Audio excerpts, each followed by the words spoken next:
고린도전서 3장 16절부터 23절까지의 말씀, 신약성경 266쪽입니다. 우리 다 같이 한 목소리로, 짧으니까 같이 읽겠습니다. 시작.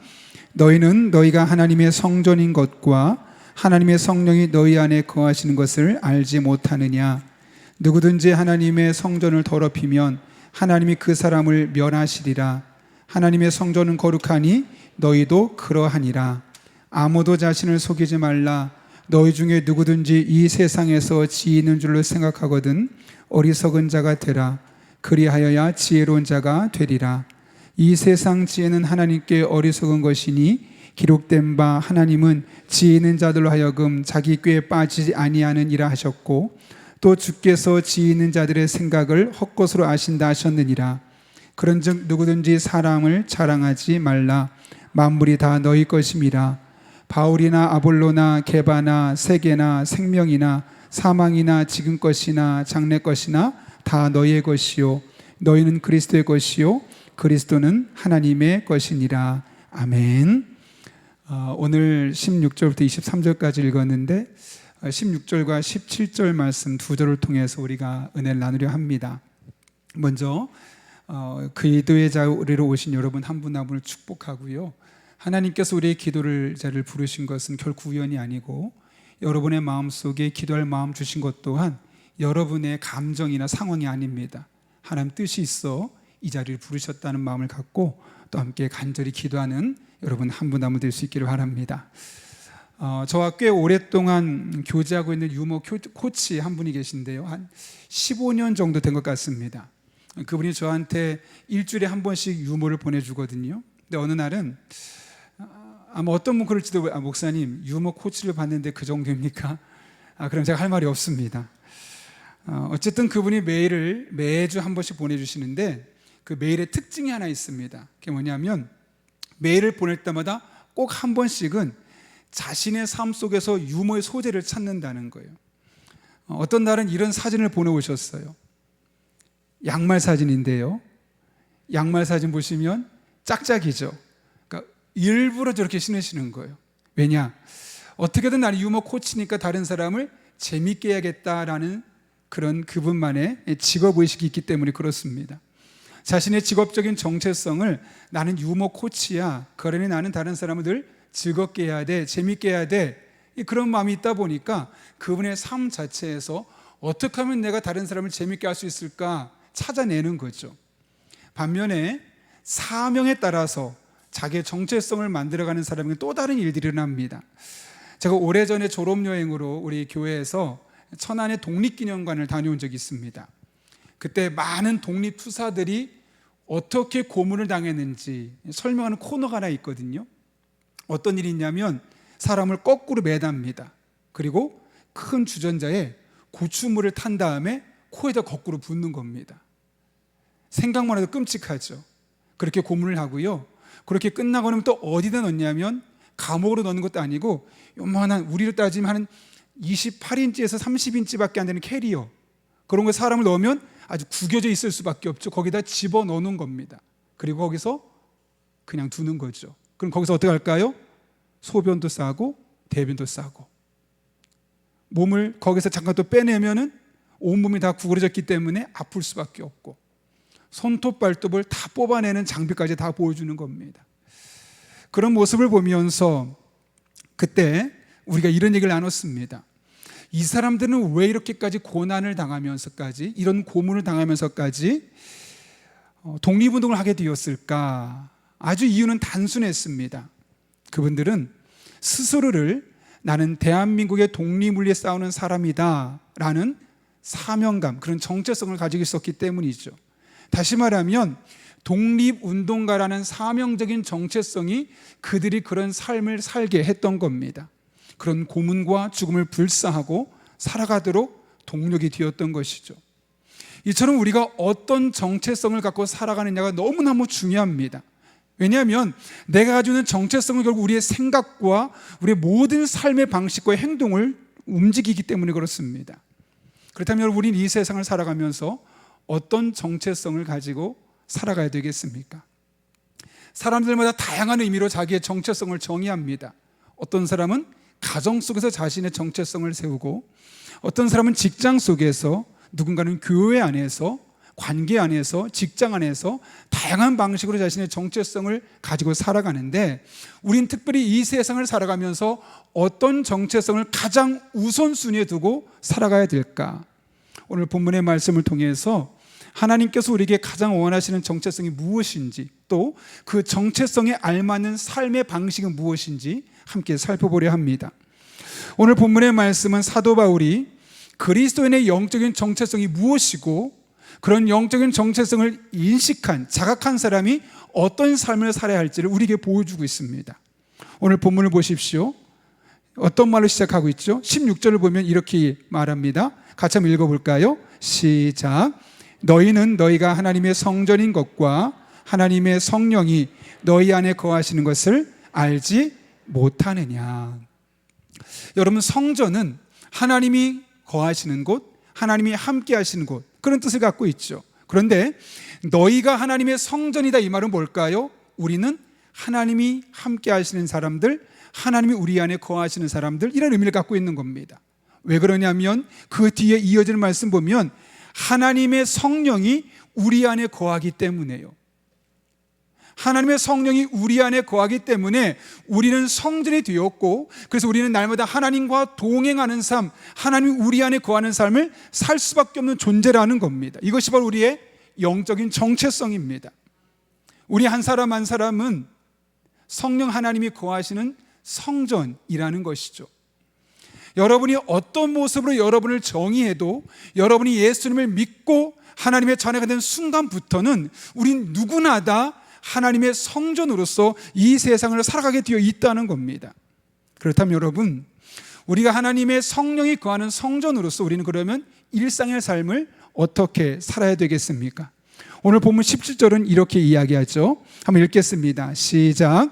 누구든지 하나님의 성전을 더럽히면 하나님이 그 사람을 멸하시리라. 하나님의 성전은 거룩하니 너희도 그러하니라. 하나님의 성전인 우리는 어떻게 살아야 된다고요? 그 성전을 더럽히면 하나님이 그 사람을 멸하신다. 그래서 어떻게 하라고요? 하나님의 성전은 거룩하니 너희도 그러하니라.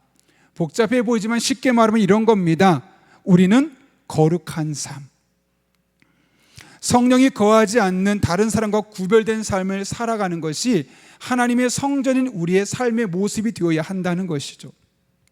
중요한 것은 여기서 멸하다라는 단어입니다. 헬라어로 푸데이로라는 단어거든요. 이게 무슨 뜻이냐면 시들어버리다, 주름진다, 썩어버린다, 이런 의미를 갖고 있습니다. 다시 말하면 우리가 하나님의 성전임에도 불구하고 거룩한 삶을 살지 아니하면 어떤 일이 일어나냐면 우리 인생이 시들어버리는 겁니다. 우리 인생에 주름살이 생기는 겁니다. 우리 인생이 타락하는 길로, 썩어진 길로 가게 되어 있다는 겁니다. 분명히 하나님을 믿는 사람인데, 성전이 하나님의 성령이 거하는 성전인데 우리 인생이 시들어버린다는 거죠. 많은 분들이 거룩한 삶을 윤리적인 문제로, 도덕적인 문제로 생각합니다. 그래서 다른 사람들이 하지 않는 나쁜 행동만 하지 않으면 돼, 그 정도 하지 않으면 괜찮지 않아? 라고 생각합니다. 여러분, 정말 그럴까요? 거룩한 삶이라는 것이 그냥 남들이 하는 나쁜 행동, 악한 행동 하지 않으면 되는 걸까요? 그런 정도 수준에만 그쳐도 되는 걸까요? 그렇지 않죠. 여러분, 거룩은 단순하게 내가 윤리적으로, 도덕적으로 옳은 삶을 선택하고 그런 삶을 버리겠다, 이런 윤리적인, 도덕적인 차원을 넘어서는 생존의 문제입니다. 왜냐하면 우리가 거룩한 삶을 포기하는 순간 우리는 죄를 지을 수밖에 없죠. 우리 인생이 시들어버릴 수밖에 없죠. 썩어버릴 수밖에 없죠. 우리 인생이 주름질 수밖에 없기 때문에요. 단순히 나쁜 짓을 하지 않는, 착한 행동을 하는, 그런 박술바가는 행동을 하는 사람으로 끝나는 것이 아니라 우리 영혼이 시들어버리는 겁니다. 우리 인생에 주름살이 생기는 겁니다. 우리 인생이 타락한 세상으로 가게 되어 있습니다. 결국 우리 인생은 점점 망하는 길로 갈 수밖에 없다는 거죠. 그래서 거룩합시다, 거룩한 길을 선택해야 합니다, 이 말은 단순하게 착한 행동합시다, 나쁜 행동하지 맙시다가 아니라 여러분의 인생에 주름대징 생기지 않도록, 여러분의 인생이 시들어버리지 않도록 하나님 앞에 늘 충만한 삶을 살아갈 수 있도록 하는 우리의 영적인 생존과도 직결된다는 사실을 우리가 잊지 말아야 되는 것이죠. 그런데 너무나 많은 분들이 단순히 거룩할 나쁜 짓 하지 않는 것으로, 착한 행동을 하는 것으로만 생각하기 때문에 분명히 착한 행동을 하는데 나쁜 행동을 하지 않는데 왠지 이상하게 마음은 점점 시들어가고 영혼이 병들어가고 충만함이 없고 기쁨이 없고 신앙생활의 즐거움이 없이 살아갈 수밖에 없는 겁니다. 이 거룩의 의미를 우리가 잘못 판단하기 때문에 그런 것이죠. 그래서 우리 성령이 거하시는 거룩한 성전인 우리는, 성령 충만은 그런 우리는 거룩한 삶을 무조건 살아갈 수밖에 없는 것이죠. 그렇다면 여러분, 우리는 어떻게 하면 이 세상과 구별되는 삶, 거룩한 삶을 살아갈 수 있겠습니까? 하나님은 고린도전서의 저자이면서 또 동시에 갈라디아서의 저자인 바울을 통해서 우리에게 이렇게 말씀하세요. 갈라디아서 5장 16절 말씀인데요, 한번 화면 보고 읽어볼까요? 시작. 내가 이르노니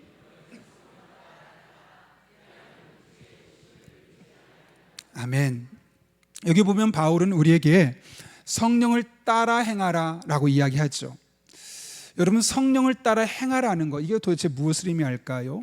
어떻게 하는 것이 성령을 따라 행하는 것일까? 여기 따라 행하다는 이 단어를 보게 되면 페리파테오라는 헬라어 단어가 쓰여서 이게 뭐냐면 함께 걸어가라, 그 안에서 살아가라, 이런 의미를 갖고 있어요. 그러니까 우리말로 번역하면 성령 안에서 살아가라, 성령님과 함께 살아가라, 이런 의미죠. 신학적으로 풀었으면 늘 성령 충만한 삶을 살아라 라고 이야기합니다. 성령 충만한 삶을 살면 어떻게 되기 때문에요? 육체의 욕심, 즉 우리가 거룩한 삶을 살게 하는데 가장 큰 장애물이 되는 이 육체의 욕심들을 이루지 않고 살 수 있게 해주기 때문에요.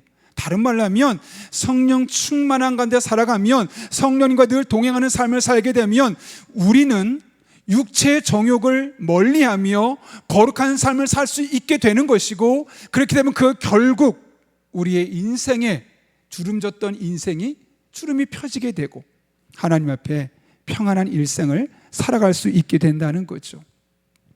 그래서 계속되는 본문을 보게 되면 16절과 17절에서 이렇게 이야기하는데, 우리가 한번 좀 쉬운 성경 번역 읽었으면 좋겠어요.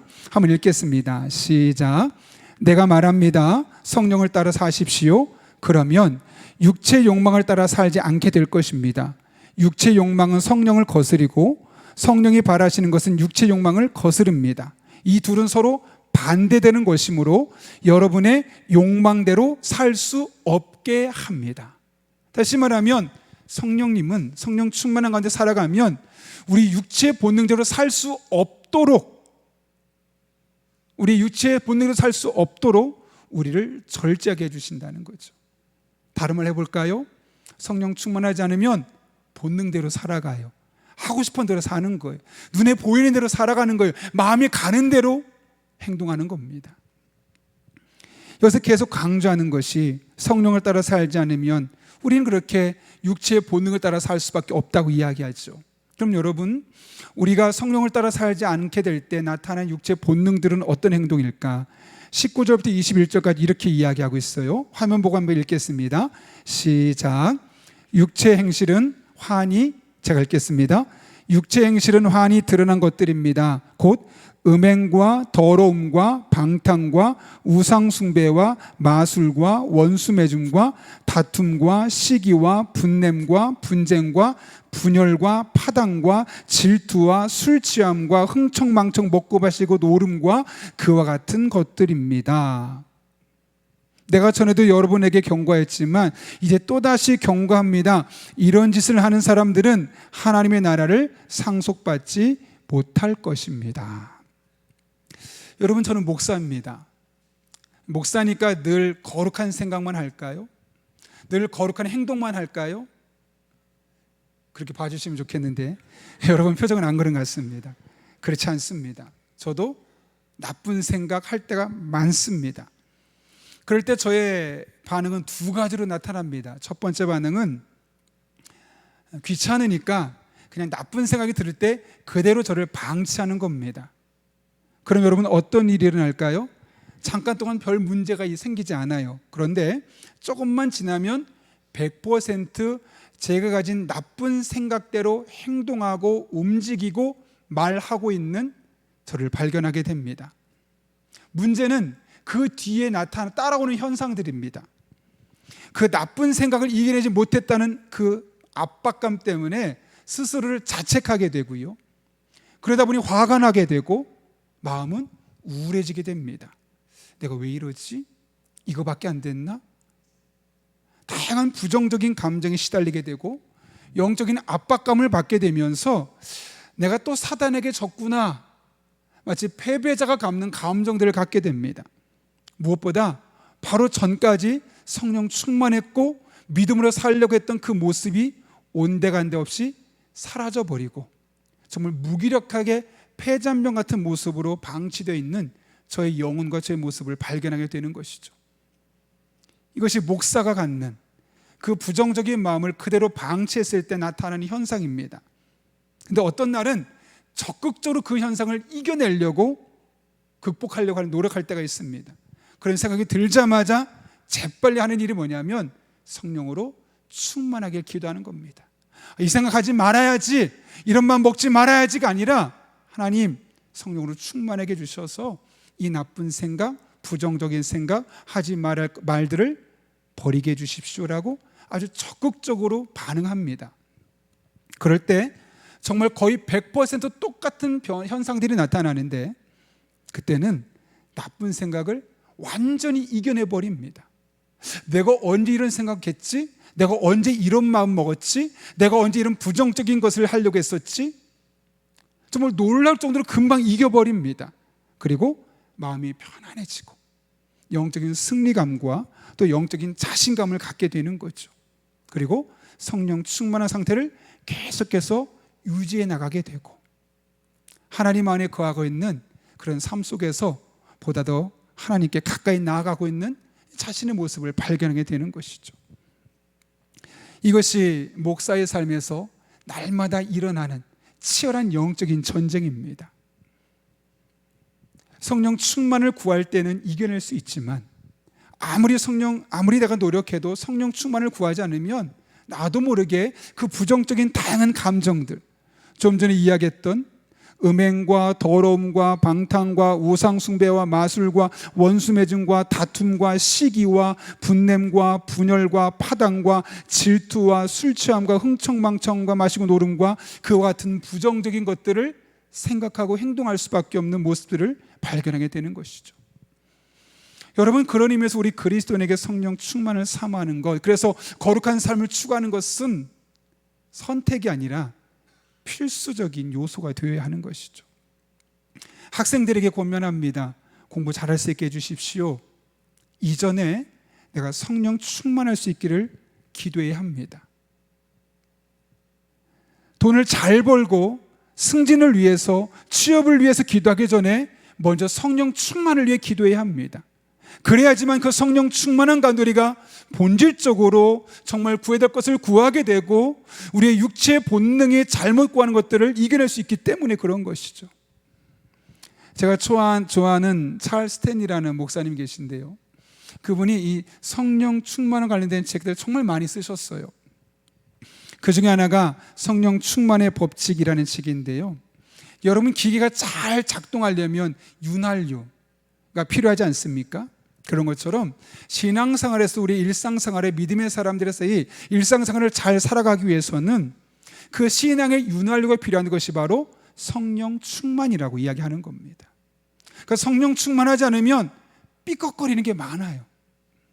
부부관계도 어느 순간은 좋았다가도 왠지 아무것도 아닌 일로 갈등들이 생기기 시작하고요, 내 일상이 너무 만족스러운 어느 순간부터 내 인생 왜 이러지?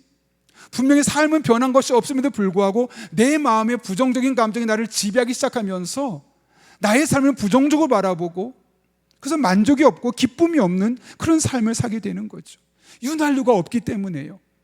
그런데 똑같은 삶인데 성령 충만하게 되면 특별한 것이 없음에도 불구하고 기쁘고 행복하고 만족스럽고 감사하고, 가정 안의 부부간의 관계도 그렇고요, 직장 생활도 그렇고요, 내가 살아가는 모든 삶의 영역 속에서 분명히 다른 사람보다 나은 게 없음에도 불구하고 그 안에 감사와 기쁨의 고백들이 넘쳐나고 있는 우리의 모습을 발견하게 되는 것이죠. 교회를 오래 다녔다고 여러분의 삶이 변하는 것이 아닙니다. 여러분이 교회를 오래 다녔어도요, 성령으로 충만하지 않으면 우리는 육체의 본능을 따라 살아갈 수밖에 없어요. 반대로 신앙생활의 연수는 좀 짧아도 내가 늘 성령 충만을 사모하며 하나님의 은혜를 구하며 살아가면 내 삶에 그 성령님의 윤활제로 말미암아서 모든 삶의 영역에서 그동안 느낄 수 없었던, 경험할 수 없었던 하나님의 만져주심과 이끌어주심을 경험할 수 있는 거예요. 여러분의 삶에 만족이 없습니까? 여러분이 살아가는 이 인생 가운데 뭔가 부족하고 뭔가 불협화음이 일어나고 내 인생 왜 그럴까? 그런 마음이 자꾸 여러분의 인생을 지배하고 있습니까? 삶이 힘들어서가 그런 것이 아닙니다.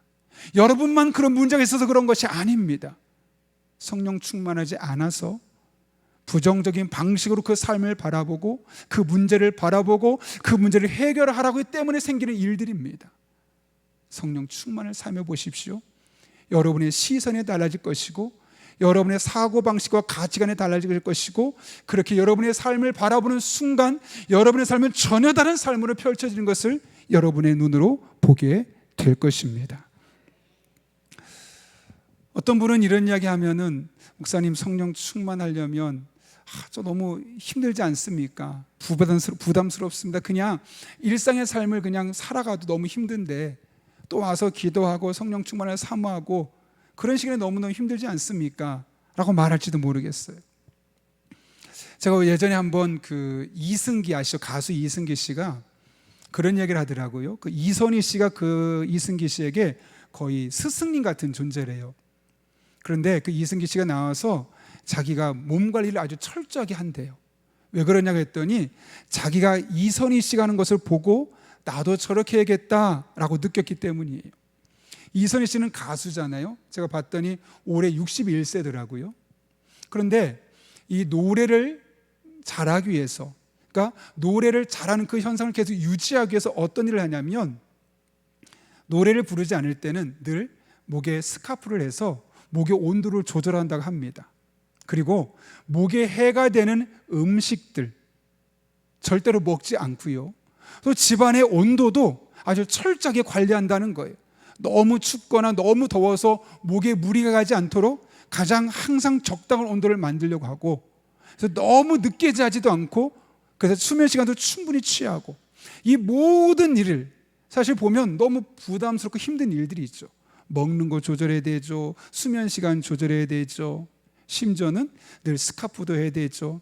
하나하나 찾아보니까 루틴이 정말 많더라고요. 근데 그렇게 하는 이유는 뭐냐면, 그렇게 하게 될 때 내가 가장 좋은 목소리로 가장 원하는 만큼 노래를 부를 수 있기 때문이에요. 그런데 그런 루틴을 깨기 시작하면서 하나씩 깨기 시작하면 내가 노래를 잘 부르고 싶어도 내 목소리가 제대로 안 나오기 때문에 노래를 원한 만큼 부를 수 없다는 거예요. 그래서 가장 늘 좋은 상태에서 노래를 부르고 싶은 마음에 이와 같이 힘든 일들을 늘 감당해내고 있다는 거죠. 이승기 씨가 그걸 보고 나서 나도 저렇게 살아야겠다라고 이야기했다는 거예요. 여러분, 우리도 그래야 되지 않겠습니까? 여러분의 삶이 어떻기를 원합니까? 롤러코스터처럼 어떤 때는 막 좋았다가 어떤 때는 정말 저 땅 밑까지 가서 감정적으로 우울했다가 이런 다양한 감정들을 경험하고 싶습니까? 아니면 가능한 한 최대한 하나님의 은혜 안에 거하며 평안하고 기쁘고 만족스러운 일상을 살길 원하십니까? 당연히 후자겠죠. 그러려면 우리가 좀 힘들겠지만, 버겁겠지만 하나님 앞에 나와서 기도해야 합니다. 특별히 성령 충만을 사모하십시오.